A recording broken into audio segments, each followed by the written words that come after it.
Hi, I'm Alan Smith. Welcome to the show. You know, over time, many artists, writers, deep thinkers, and philosophers have looked to nature for inspiration. And why not? I mean, how can anyone resist the beauty and splendor of the natural world around us?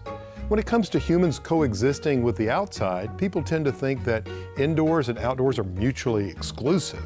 As you can see, I'm a big fan of bringing the outdoors in and the indoors out. Take the sleeping porch, for instance.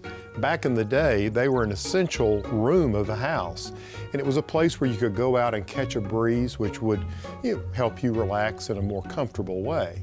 Today, I just love this room because it brings the best of nature in while giving me the comforts of inside. So in today's show, what we're going to focus on is making some of those outdoor spaces a little more cozy.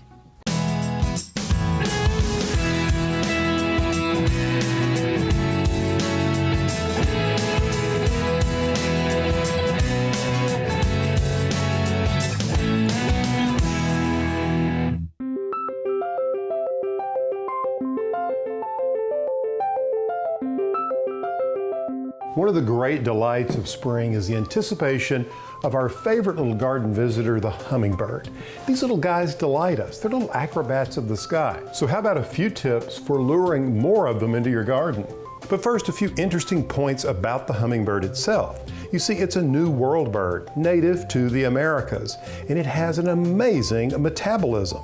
In fact, it has one of the highest metabolisms of any animal on the planet, leading them to eat almost constantly from dawn to dusk to replace the 12,000 calories they burn each day. You see, these little guys can fly up to speeds of 34 miles an hour, backwards or upside down.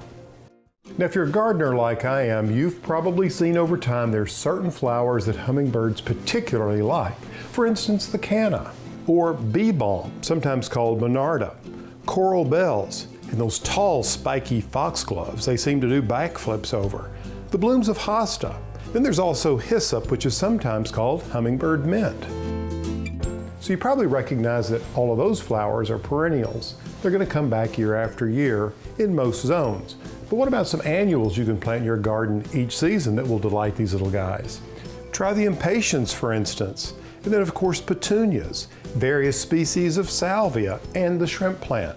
Now, the smorgasbord of blooms you can set for them just doesn't stop with annuals and perennials. What about some of the shrubs? For instance, azaleas. They love azaleas. And butterfly bush and flowering quince, just to name a few. Now, the key to really attracting these little guys to your garden is providing ample food, shelter, shade, and security. One thing you need to know is the hummingbird doesn't have a great sense of smell, but it is attracted to the color red. So if you plant lots of flowers, particularly those with tubular flowers that are red, you're getting a lot closer to drawing some of these guys to your garden. So let's say you don't have a lot of space to grow flowers. There's still ways to attract them. You see, as I mentioned, they love nectar, so you can create your own nectar. One of the simplest ways to do this is to use a nectar concentrate that is sucrose based. And with this, it's just as simple as adding water. It's a 1 part nectar to 3 parts water. So I have 3 cups of water here, and I'm going to add 1 cup of the nectar, just like this. Now, another way to keep hummingbirds around is give them a little entertainment. They love water of any kind, water features. If you've got your water sprinkler hooked to your hose, you'll often see them flying through it for a little bath and a little fun. Another component of keeping hummingbirds around is making sure you keep their feeders clean.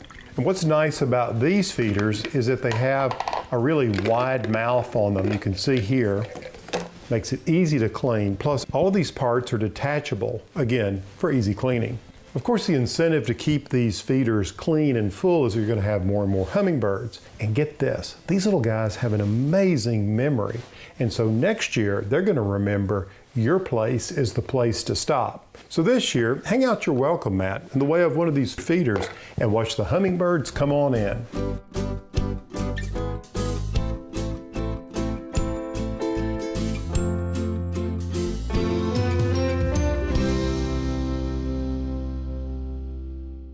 Coming up, there's more than one way to stake your tomatoes. And the timing is just about right for this one because it already has lots of little tomatoes on it and the plants are getting a little top heavy. And later, choosing the right container can be tricky. but we've got some tips to help you get exactly what you're looking for. So stick around.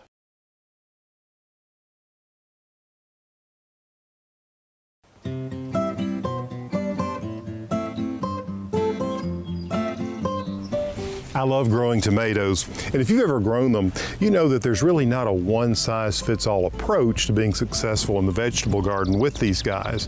But there are a few things that are helpful to know. Growing on the vertical seems to be one of the most efficient ways to conserve space while giving your plants the support they need. Now, here are 3 approaches that I'm taking in my vegetable garden this year. The first method is what I call the stakes and strings method.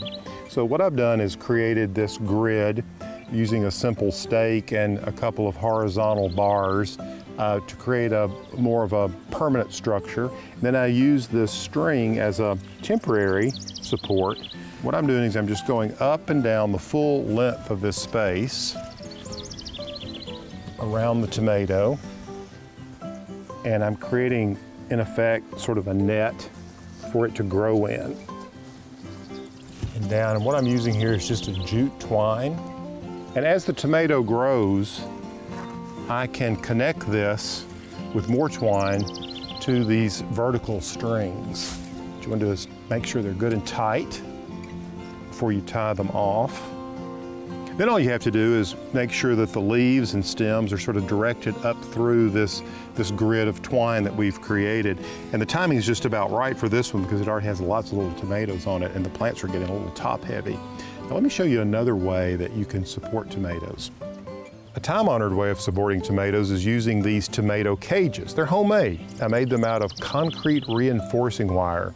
It's the sort of thing that you can buy by the roll at a builder's supply company.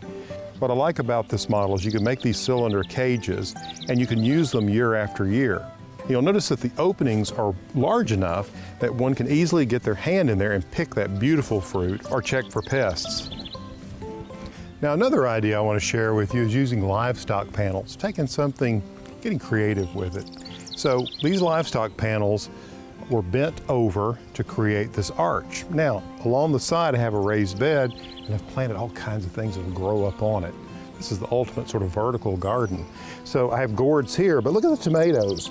What we'll do here is as the tomatoes continue to grow, we'll just tie them or weave them in and out of this mesh and they'll stay supported. This is perfect for indeterminate types of tomatoes, those that will grow to an indeterminate length. Remember, a tomato is a vine, and so these will grow up and over, and you'll have lots of fruit hanging here to pick. Perfect for tomatoes like those sweet 100s or those tiny little yellow pear tomatoes that produce so abundantly. Hope these ideas are helpful to you. Give them a try. Yeah, look at you go.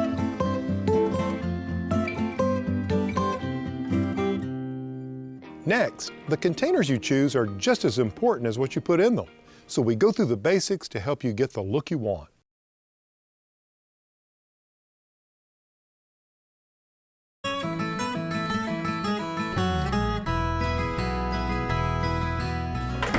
Now you wouldn't plant a shrub in a teacup, so why try?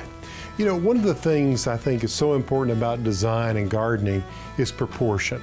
You want to choose containers that are the right proportion and scale for the area and for the plant that you're actually going to plant in them. Now what I love about these is they're actually very lightweight. So you can move them around until you get them placed just where you want them.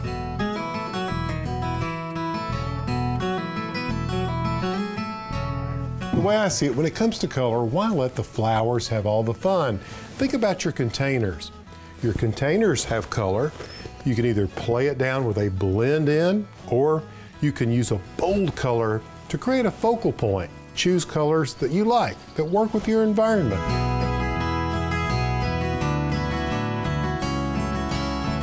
When you start talking about the style of a container where there's lots to choose from, my rule of thumb is let the house direct you.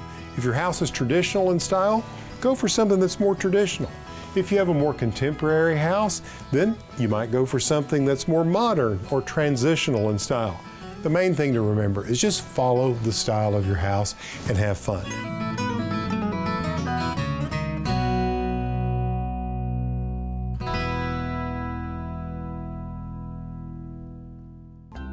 After the break, inside or out, tablescapes are an essential part of any table setting. The flower expert stops by to show us his flower garland technique when we return.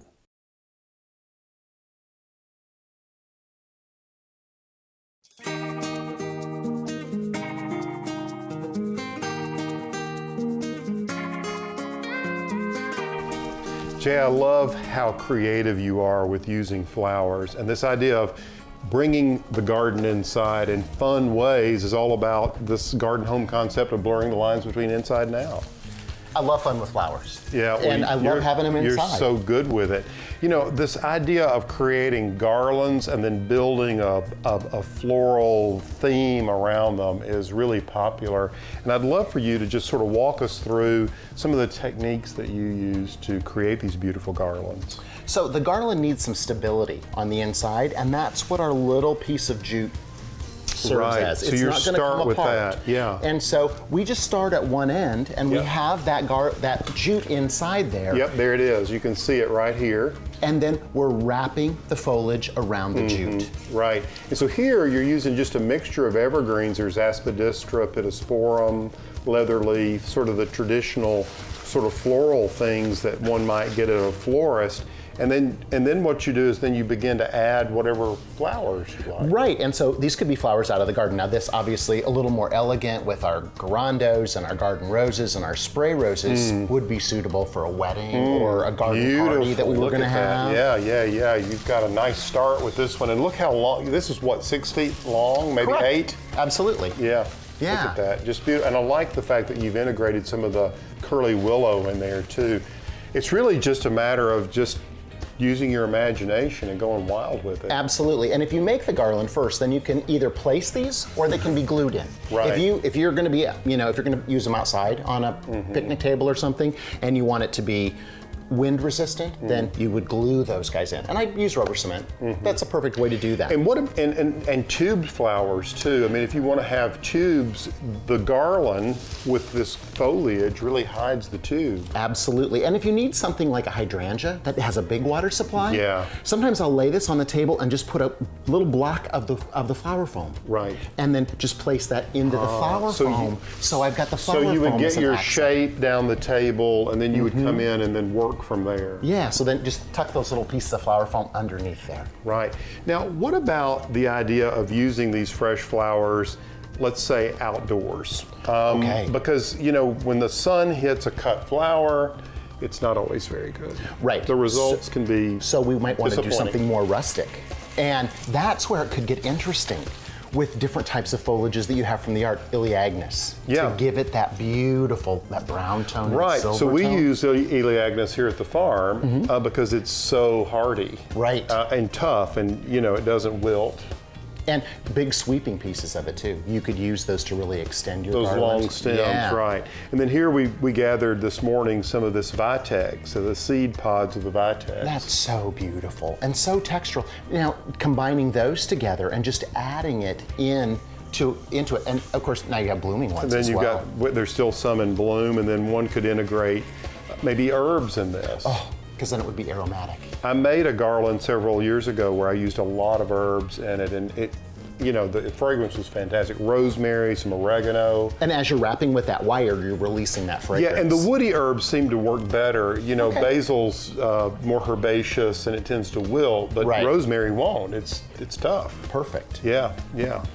And you're thinking about maybe some roses in there too. I love these roses. Kind of going sort of a blue lavender theme here. Wouldn't that be pretty? So even if you didn't have roses blooming in your garden, you could pick some of them up at the grocery store or your florist and then integrate those into it. Sure. Anything goes when it comes to garlands. Well, and then what you did is you just took this floral wire. I want to go back to the technique for just a minute, because there's our jute, which is sort of our common thread, quite literally, and then you've bundled along and you just continue to wrap. And adding one, and then so we're adding a little Elaeagnus, and you just keep bringing this around and adding a little more here. Yep. And it's just simply continuing to wrap and keeping that jute on the backside. And you're kind of keeping the ratio of the same kinds of things along the way. So, you know, you get a little of this and a little of this and a little of this, and there's kind of a rhythm along there. That's important to remember too, I think. Absolutely. And the other thing I like is if you have just one type of thing, it's okay to do it that way too. Yeah, yeah. You know, if we wanted I've seen that with like tips of magnolia leaves, where you do a magnolia Sure. garland. That's really gorgeous in the holidays. Oh yeah, and magnolia dries so beautifully. Yeah, it does. You don't have to worry about it wilting, do you? It just No. dries. Great ideas as usual, Jay. Thank you for sharing your creativity with us.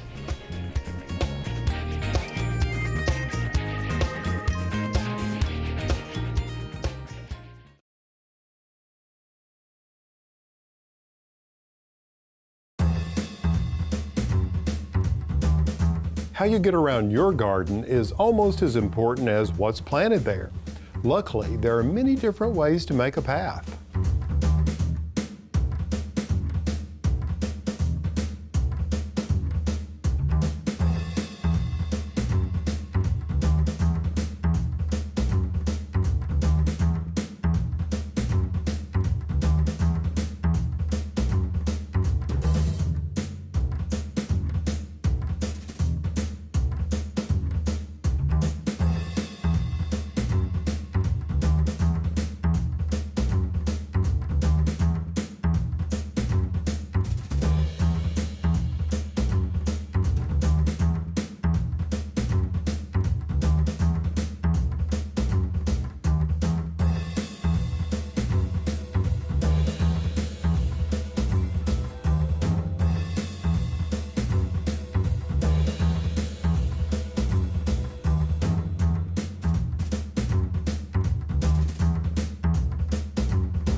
Want to learn more?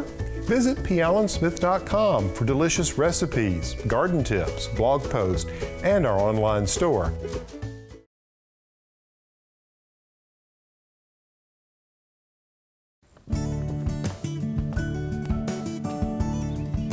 So whether you're creating a space where you can do some productive gardening in, or just a patio for relaxation, or maybe a space for an outdoor sophisticated dinner with friends, the main thing to remember in creating these spaces is to just express your own personal style. You know, it's really all about you. If it makes you happy, then it's not wrong. It's right where it needs to be. Until next time, I'm Alan Smith.